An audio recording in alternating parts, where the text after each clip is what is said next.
दक्ष police news, पहिले खाकी मग बाकी। पोपटनगर पारोळा येथे शॉर्ट सर्किटमुळे लागलेल्या आगीत घर जळून संसाराची राख रांगोळी। जळगाव जिल्ह्याच्या पारोळा तालुक्यातील भोंडण गावाजवळच असलेल्या पोपटनगर गावातील सुरेश उत्तम राठोड यांच्या घराला शॉर्ट सर्किटमुळे आग लागून संसारोपयोगी सर्व वस्तूंसह संपूर्ण घर या आगीत जळून खाक झाले।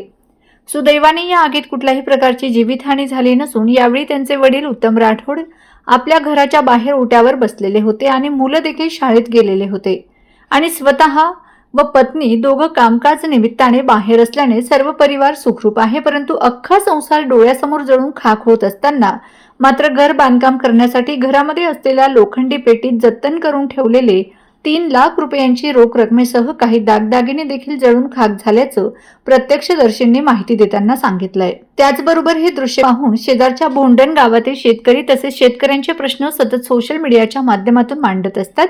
असा शेतकरी नेता राहुल जीवन पाटील यांनी यावेळी पोपटनगर येथे जाऊन सदर कुटुंबाची भेट घेऊन सविस्तर माहिती घेतली। त्यानंतर आपल्या सोशल मीडिया पेजवर सुरेश उत्तम राठोड यांच्या फोन पे स्कॅन कोड टाकून आपल्या सोशल मीडियावर संपर्कात असलेल्या मित्रपरिवार तसेच इतरही नागरिकांनी या कुटुंबाला आर्थिक हातभार लावून नव्याने संसार उभा करण्यासाठी पुढे येण्याचं आवाहन केलंय। त्यानुसार अनेक लोकांनी आपापल्या परीने योगदान देण्यासाठी फोन कॉल करून संपर्क साधून धीर दिला।